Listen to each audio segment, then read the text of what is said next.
먼저 지난 주말 벌어진 비극에 마음 깊이 애도의 마음을 전합니다. 안녕하십니까. 도시환경위원회 구리시 출신 국민의힘 백현종 의원입니다.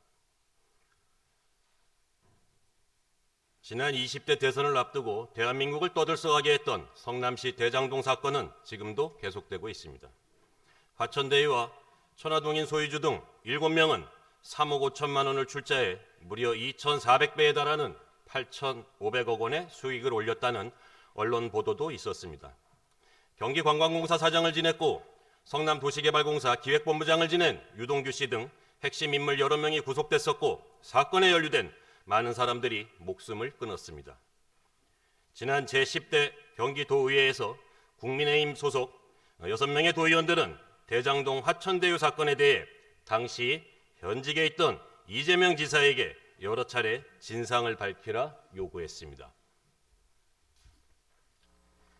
비리와 특혜의 원상인 대장동 화천대유 사건은 제20대 대선을 앞두고 전 국민의 공분을 사기에 충분했고 민심에 놀란 민주당은 국민적 비판 여론에 밀려 특단의 조치를 취해야만 했습니다. 대통령 선거를 목전에 둔 민주당은 지푸라기라도 잡고 싶은 심정이었을 것입니다. 결국 민주당은 지난해 12월 대장동 방지법이라 불리는 도시개발법 개정안을 카드로 꺼내 들었습니다. 대선 직전 더불어민주당은 당론으로 도시개발법 개정안을 발의하고 국회에서 일사천리로 통과시켰습니다. 지난해 개정된 도시개발법 주요 내용은 크게 3가지입니다. 첫째, 개발이익의 환수 강화. 둘째, 도시개발사업 전반의 공공성 강화. 셋째, 도시개발사업 관리감독의 강화를 골자로 하고 있습니다. 본 의원은 대장동 방지법이라 불리는 강화된 도시개발법은 어떠한 경우에도 지켜져야 한다고 생각합니다.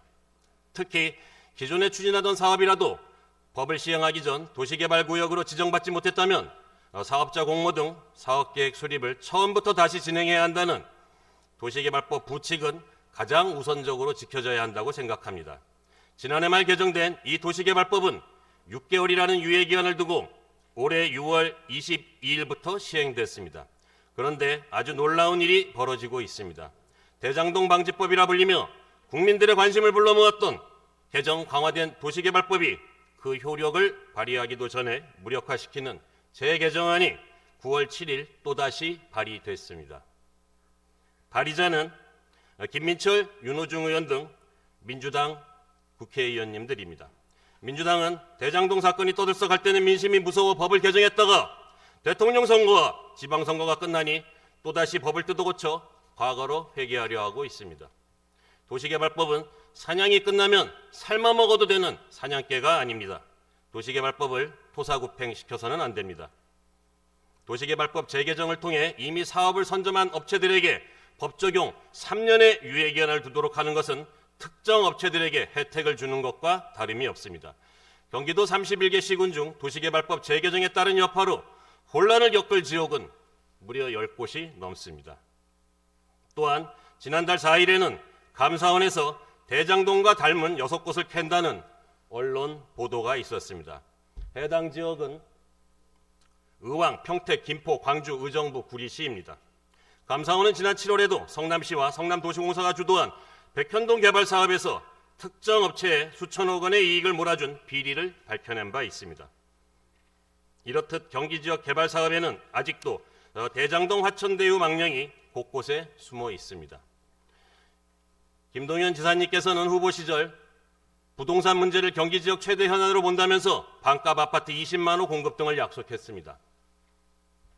김동연표 부동산 정책이 성공하려면 민간합동 개발 사업에서 특혜나 비리가 근절되어야 한다고 생각합니다.